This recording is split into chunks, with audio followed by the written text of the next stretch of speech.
Bismillahirrahmanirrahim. Assalamualaikum warahmatullahi wabarakatuh. Perkenalkan, nama saya Nur Halima dengan NIM F1G1 228. Di sini saya akan menjelaskan tentang penelitian studi kasus saya. Baik, pada penelitian kali ini saya mengambil studi kasus dengan judul Integrated Smart Traffic Control System atau ISTCS untuk mengatasi kemacetan lalu lintas. Langsung saja ke pendahuluan. Yang pertama, latar belakang. Kemacetan lalu lintas adalah salah satu masalah yang cukup meresahkan masyarakat di daerah perkotaan. Kemacetan merupakan situasi di mana kendaraan bergerak lambat atau bahkan berhenti di ruas jalan. Hal ini sesuai dengan pendapat Ronald tahun 2014. Pada jurnal yang berjudul Analisis Penerapan Area Traffic Control System di Kota Pangkal Pinang. Selanjutnya, faktor utama yang menyebabkan kemacetan adalah ketidakseimbangan antara jumlah kendaraan dan ruas jalan yang tersedia. Hal ini sesuai dengan pendapat Alam dan Amin tahun 2015. Pada jurnal yang berjudul Aplikasi Pemilihan Rute Alternatif Akibat Kemacetan Lalu Lintas di Kota Makassar menggunakan Google, API, dan ASP.NET.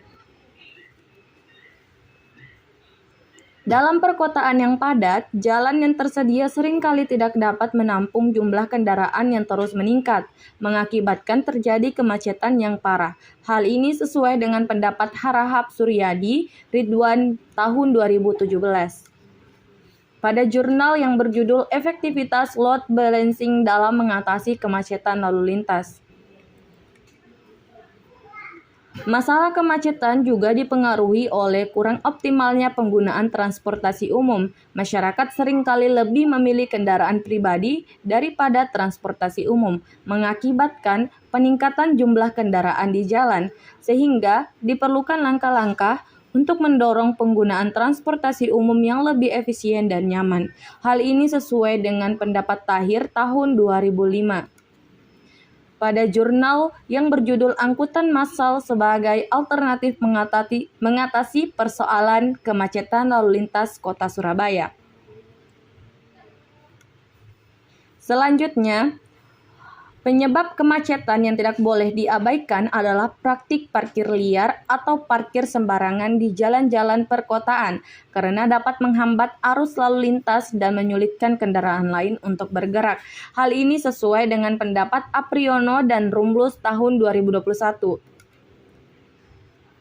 Hal ini sesuai dengan jurnal yang berjudul Analisis Faktor-Faktor yang Mengakibatkan Kemacetan Lalu Lintas pada Ruas Jalan Budi Utomo dan Jalan Hasanuddin di Kota Timika.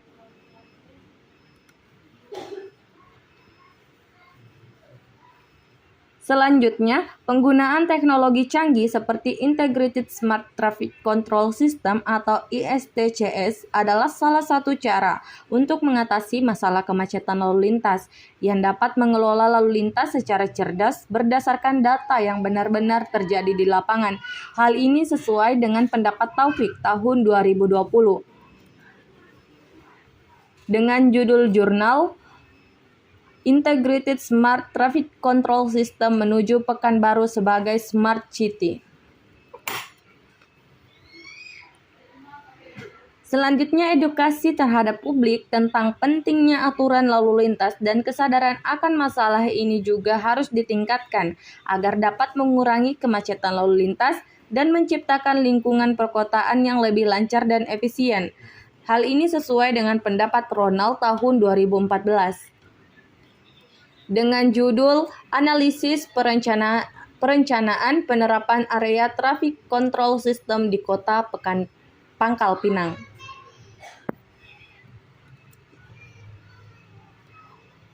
Untuk tujuan penelitian ini adalah untuk mengatasi kemacetan yang sering kali terjadi di daerah perkotaan.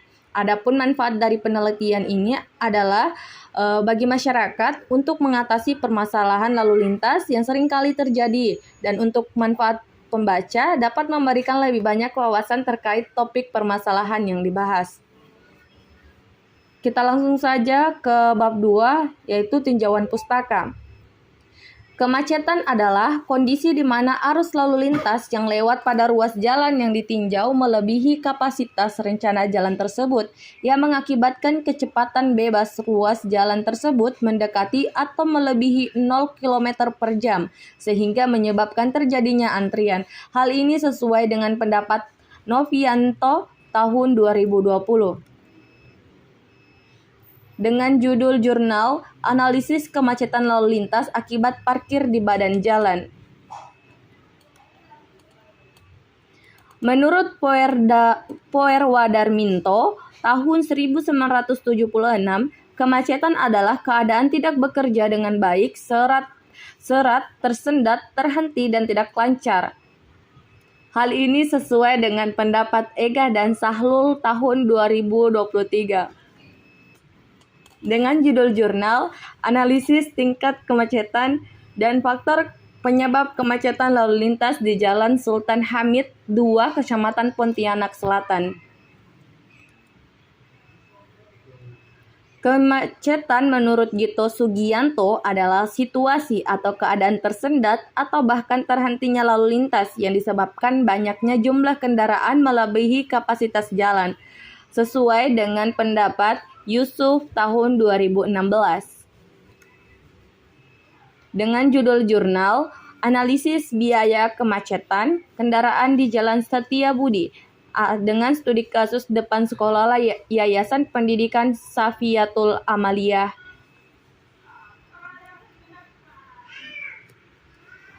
Hove tahun 1990 mengatakan kemacetan merupakan masalah yang muncul dari pertumbuhan dan kepadatan penduduk, sehingga arus kendaraan bergerak sangat lambat. Masalah kemacetan akan timbul pada kota yang memiliki jumlah penduduk padat. Biasanya, masalah kemacetan terjadi hampir setiap saat.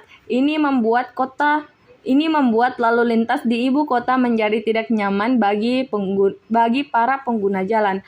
Hal ini sesuai dengan pendapat Qadri dan Saftarita tahun 2018. Pada jurnal yang berjudul Analisis Penyebab Kemacetan Lalu Lintas di Kota Banda Aceh.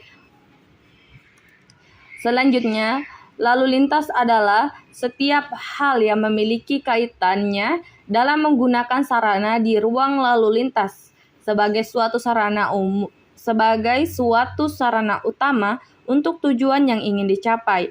Menyadari peranan transportasi, maka lalu lintas ditata dalam sistem transportasi nasional secara terpadu dan mampu mewujudkan tersedianya jasa transportasi yang serasi dengan tingkat kebutuhan lalu lintas yang tertib, selamat, aman, nyaman, cepat, teratur, lancar, dan dengan biaya yang terjangkau oleh masyarakat. Hal ini dikemukakan oleh Nirmala Sari dan Khaidir Saleh tahun 2022. Pada jurnal yang berjudul Tinjauan Yuridis Penerapan Sanksi Pidana pada Kecelakaan Lalu Lintas yang Menyebabkan Korban Jiwa, menurut pasal 310 Undang-Undang Nomor 22 Tahun 2009 tentang Lalu Lintas dan Angkutan Jalan. Menurut Muhammad Ali, lalu lintas adalah berjalan bolak-balik perjalanan di jalan. Ramdlon Naning juga menguraikan pengertian tentang lalu lintas, yaitu gerak pindah manusia dengan atau tanpa alat penggerak dari suatu tempat ke tempat lain. Sedangkan menurut Poerdaminto bahwa lalu lintas adalah perjalanan bolak-balik, perihal perjalanan di jalan dan sebagainya, berhubungan antara sebuah tempat. Hal ini dikemukakan oleh Rahayu dan Hetty. Pada jurnal Perilaku Pelanggaran Lalu Lintas oleh Remaja ditinjau dari perspektif konstruksi sosial. Menurut Jajosman, yang dimaksud secara harfiah dengan lalu lintas diartikan sebagai gerak bolak-balik manusia atau barang dari suatu tempat ke tempat lainnya dengan menggunakan sarana jalan umum. Hal ini dikemukakan oleh Fakih dan Samsiar tahun 2020 pada jurnal yang berjudul Peningkatan Kesadaran Hukum Masyarakat Terhadap Undang-Undang Nomor 22 Tahun 2009 sebagai upaya mewujudkan terciptanya terciptanya tertib lalu lintas di jalan raya. Faktor penyebab kemacetan adalah meningkatnya kecenderungan para pemakai jasa transportasi untuk menggunakan kendaraan pribadi dibandingkan dengan kendaraan umum. Hal ini dikemukakan oleh Wangsa tahun 2021 pada jurnal yang berjudul Analisa Penyebab Kemacetan dan Kecelakaan Jalan Raya, Ngalian Kota Semarang, Tanjakan Silayur.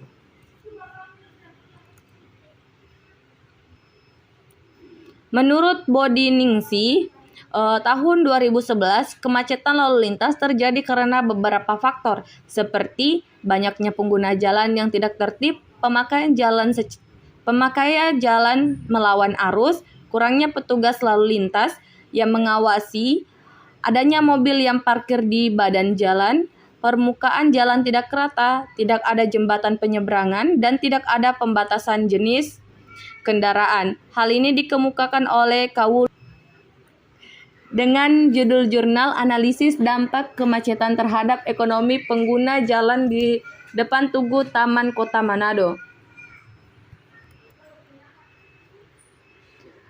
Cambridge tahun 2005 menyatakan terdapat 7 penyebab kemacetan, yaitu physical bottleneck, kecelakaan lalu lintas, area pekerjaan, cuaca buruk, alat pengatur lalu lintas yang kurang memadai, acara khusus, dan fluktuasi pada arus normal. Hal ini dikemukakan oleh Koderi dan Saftarita tahun 2018 pada jurnal yang berjudul Analisis Penyebab Kemacetan Lalu Lintas di Kota Banda Aceh. Beberapa penyebab kemacetan lalu lintas adalah yang pertama, arus kendaraan meningkat melebihi dari kapasitas jalan. Yang kedua, terjadi kecelakaan yang menyebabkan terjadinya gangguan kelancaran arus lalu lintas. Yang ketiga, terdapat bangunan liar di pinggir jalan yang mengakibatkan lebar jalan menjadi sempit. Yang keempat, pemakai jalan yang tidak memenuhi aturan lalu lintas. Dan yang kelima, adanya parkir liar di sepanjang jalan. Hal ini dikemukakan oleh Hormansyah tahun 2020 pada jurnal yang berjudul Penggunaan Vissim Model pada Jalur Lalu Lintas 4 Ruas. Kemacetan memiliki dampak sosial. Biasanya dampak dari kemacetan ini menimbulkan stres, kesal, lelah yang dialami pengemudi atau pengendara, bahkan secara luasnya berpengaruh terhadap psikologi penduduk yang ada di sekitar wilayah tersebut. Dari segi ekonomi, dampak kemacetan lalu lintas ini berdampak terhadap hilangnya waktu pengemudi atau pengendara, dan bertambahnya biaya yang harus dikeluarkan oleh pengendara atau pengemudi. Contoh nyatanya seperti pengendara atau pengemudi harus mengeluarkan biaya ekstra dalam mengeluarkan uang untuk membeli bahan bakar minyak lebih banyak karena cenderung ketika kemacetan lalu lintas terjadi, cenderung lebih banyak menghabiskan bahan bakar yang lebih banyak. Yang lainnya, contoh dari segi ekonomi ini yakni pengendara atau pengemudi yang bekerja kehilangan pendapatan mereka karena terlambat masuk kantor. Hal tersebut disebabkan karena biasanya absensi pekerja berpengaruh terhadap pendapatan pekerja tersebut. Hal ini dikemukakan oleh Sitanggang pada jurnal yang berjudul Faktor-faktor Penyebab Kemacetan di DKI Jakarta.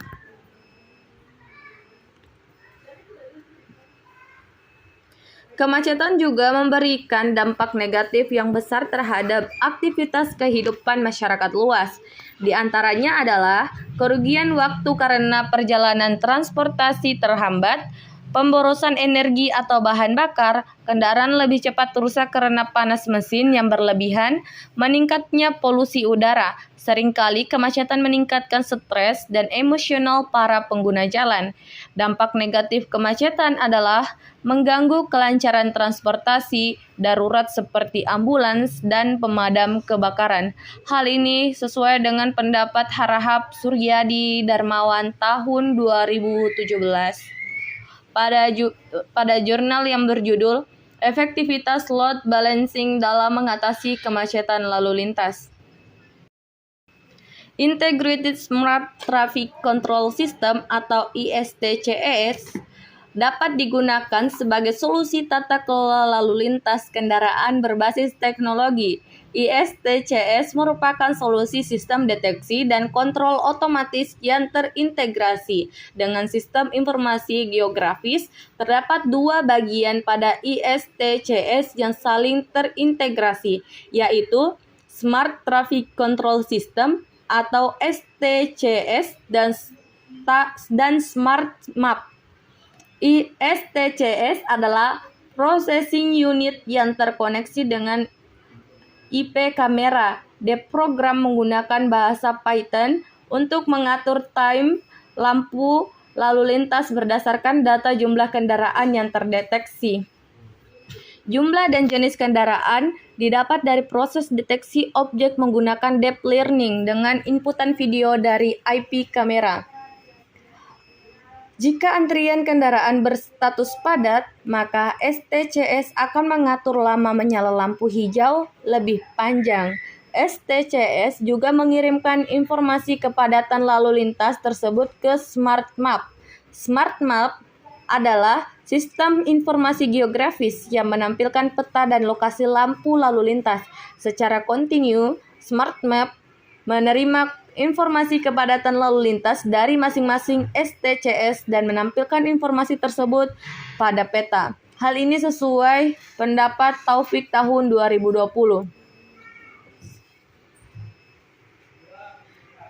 Dengan judul jurnal Integrated Smart Traffic Control System menuju Pekanbaru sebagai Smart City. Mungkin sekian yang dapat saya sampaikan.